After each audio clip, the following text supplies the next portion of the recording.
Hey everybody, welcome back to my series called 365 Riffs for Beginning Guitar. We've got a great rhythm guitar riff today, Crumblin' Down from John Mellencamp. Some very easy chords, some great strumming. Check it out.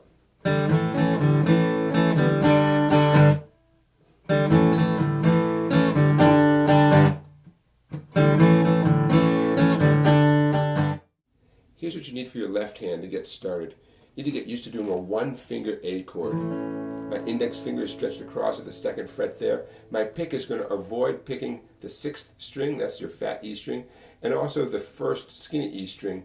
If I come in at just the right angle with that one-finger A chord, I can actually deaden out the first skinny string.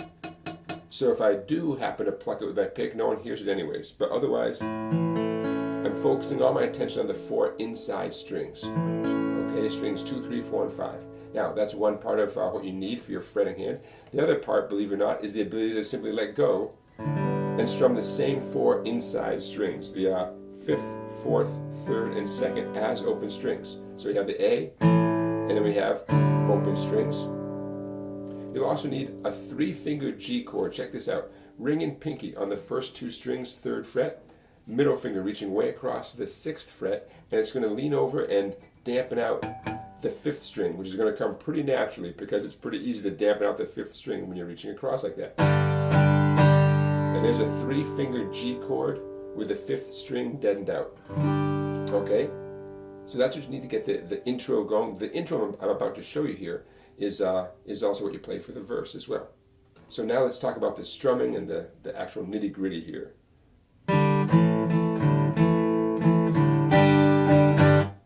Now the downs and ups are important. I'm going to get this hand in the shot here because the downs and ups are important. And, of course, the left hand's important. So here we go. We're going to start with an upstroke on the open strings. Grab your A chord, down, up. A down on the open strings, up on the A chord. Now what happens next is A chord still, up, down on the open strings, and now up on the G, this 3-finger G. Up, up, down. Don't worry, I'm going to walk through that again.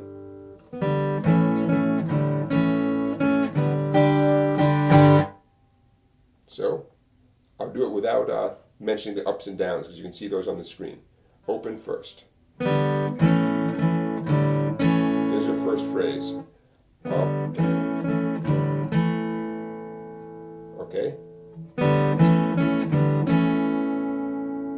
Now, second phrase, still on my 1-finger A.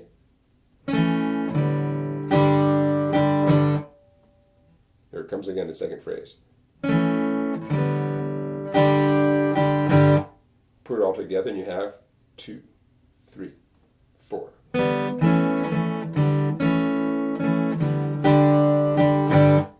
Now that happens 4 times during the intro, and it happens over and over and over again during the verse. And you're going to use the lyrics as your guide for when to finally break out of this. Because right before we get to what I'm going to call the pre-chorus, this pattern varies just a tiny bit. Right on, they're waiting outside to claim my crumbling walls. Okay, so right on that last little lyric before the pre-chorus, before picture in the paper, check it out. We still have the first part, open strings. This is, they're waiting outside to claim my... So far that's all the same.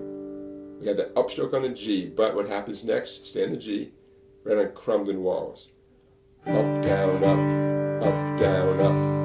that's all.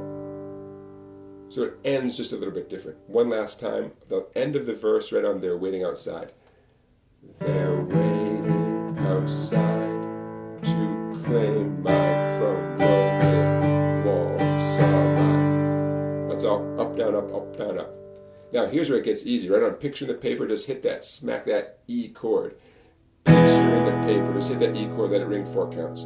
Picture 2, 3, noose around my face 4, and some people don't want to.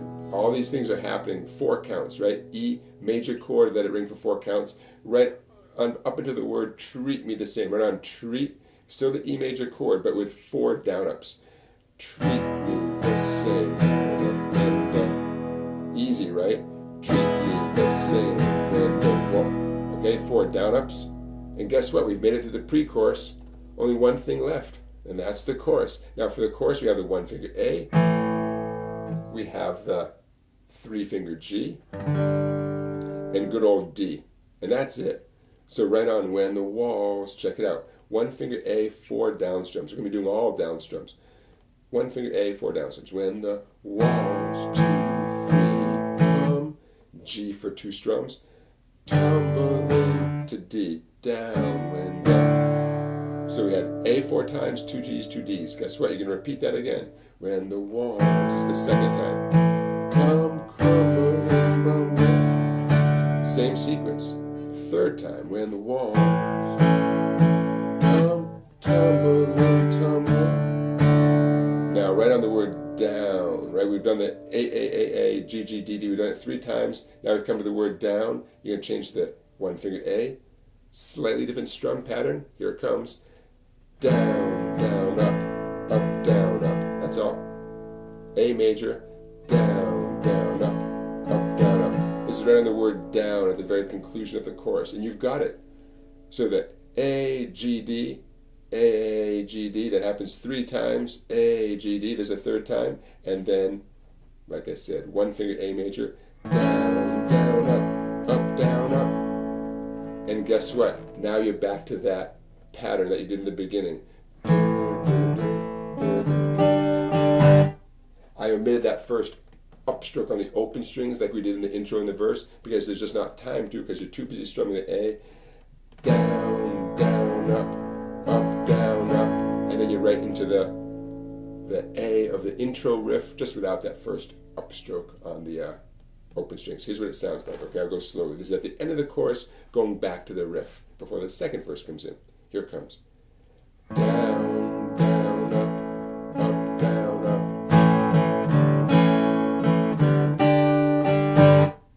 That's all. All right, so there you have it. What a great rhythm guitar part. 1 finger A, that might be new to some of you, no big deal. 3 finger G with a dampened out 5th string.